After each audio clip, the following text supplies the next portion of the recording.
All right, everyone, a couple of days ago, Mike Pompeo signaled that the U.S. now more or less fundamentally considered the Venezuelan government to be illegitimate, that it was no longer a fully functioning sovereign entity. This is a marked change from U.S. normal U.S. discourse on the topic. Usually it's Maduro's actions are illegitimate. What Maduro did, we condemn. It's a dysfunctional state, but not an illegitimate one, not one with a government that's lost total diplomatic legitimacy. Maduro, of course, probably right now smells a coup in the air because the opposition now, only 2 days later, has taken up the same line. Now, they haven't before either. They're like, we condemn it, it's illegal, what Maduro's doing is illegal, he should step down or hold an election or whatever. But they never started calling for open rebellion. Well, now that's exactly what they're doing. They're calling for the military to defect and get rid of Maduro. Will it happen? I don't know. Is it likely? I don't know. It's hard to tell, because if you're in the military there, you're getting, that extra plate of rice, so to speak. You're doing a little better, but most of your friends and family probably aren't in the military. You're hearing probably a million horror stories from people that you yourself associate with. The thing is, Maduro has ousted a lot of the old guard of the Venezuelan military to surround himself with bureaucratic cronies, which also means the military there cannot be possibly considered to have full readiness. Now, with Argentina and Brazil and Colombia now all breathing down his neck, and with the military being openly encouraged by people that are within Venezuela to overthrow him, what may happen is that foreign entities look like they're gearing up for battle. The military says, fuck it. We're not going to win, number one. We're not going to we're not going to fucking lay ourselves on the line for Maduro. They get rid of him instead because fighting his small security teams would be a lot easier than fighting 3 or 4 significant Latin American militaries. I think, which would we rather fight? The emaciated forces of a few tens of thousands of socialist guerrilla fighters and Maduro's, private security firms? Or would we rather fight the militaries of Argentina, Brazil, Colombia, possibly Peru and Chile, maybe the Americans at the same time? Which one of these seems like a less fruitless struggle? They may oust him at that point. I would think it's remarkably tenacious, Maduro's regime. Considering that his people have been starving for 3 or 4 years, hyperinflation has taken hold, and they no longer even recognized as a sovereign government by half the world at this point, yeah, considering the fact that he's still in there, it's a pretty stable long-term government. Really, though, I'll tell you, there's a problem here. Let's say he gets ousted. Let's say that the coup that's looming is successful. He gets forced out.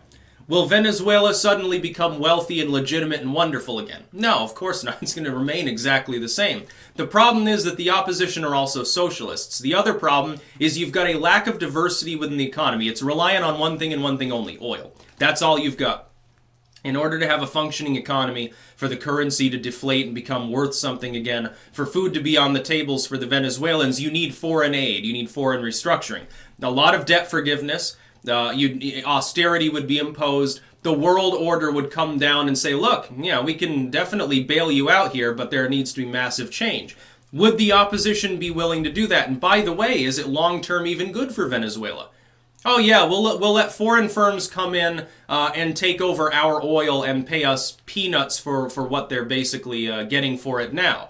Now, the economy's fully functioning, but now people are still poor. Yeah, they're eating enough, but they don't have any other main benefits. Eventually, people say, look, Maduro was right. Chavez was right. The evil Westerners came in and robbed and raped our oil, and now, look, we've got nothing to show for it. And then you get another socialist revolution. That's how socialism comes to power. It's through corruption of various sorts. There's no such thing as legitimate democratic socialism. It can't exist. Socialism is a human aberrance completely out of step with everything that's involved with the evolutionary process. It's like going back to the Stone Age in terms of your economic philosophy. Socialism is stupid. But that's the thing. It's like a parasite. It gets in, and if you don't completely and utterly score it out totally, it ends up coming back. You just fucking relapse. It's terrible. And I can kind of understand, the eventual plight of the Venezuelan people. Because again, the world order, the world banking system will come in, bail them out, restructure everything, impose austerity, and take everything over, and they'll keep it. Foreigners will own most of the oil wells in Venezuela. It'd be an economic coup on top of a political coup and bring great instability. Plus, you've got another problem in Venezuela. only place where you can find that the state has taken literal guerrilla fighters, armed and trained and funded them, and has them on standby so that if any other force ever overthrows the government, they immediately get activated and start assassinating everyone. You've got tens of thousands of these people. That would be the real battle. The Venezuelan and probably these other militaries would end up fighting a bunch of socialist guerrillas, a bunch of terrorists, rather than fighting against any actual opposing standing army. It'd be an interesting situation. And the U.S. can't get involved directly. We're seen as the great Satan. The opposition doesn't like us either. Trump tried to get things going with the opposition. Didn't really work. It fell through, and then it got exposed, and was, briefly there a major scandal until people were distracted by the bullshit Mueller probe or bullshit Pelosi or the bullshit election that led to more bullshit that we have now. The government shutdown and all these things. We don't have to worry about, what could be a main economy within Latin America and the world's biggest proven oil reserves falling into the hands of an inept opposition because Maduro gets ousted and they don't want to leave socialism behind.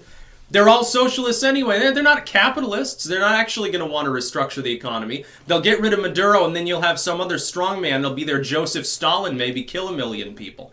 That's always possible, too. That's a big problem. If that happens, we'd probably have to get involved. That means we'd be the ones fighting a bunch of socialist terrorists. But then again, by then you might have a Democrat in office and they'd probably just try to give them weapons and claim they're legitimate like Obama did to the fucking FSA or something like that. Be an interesting situation. Yes, Maduro needs to go, but I mean, what's going to replace him is really then the question. That's about all. Peace out.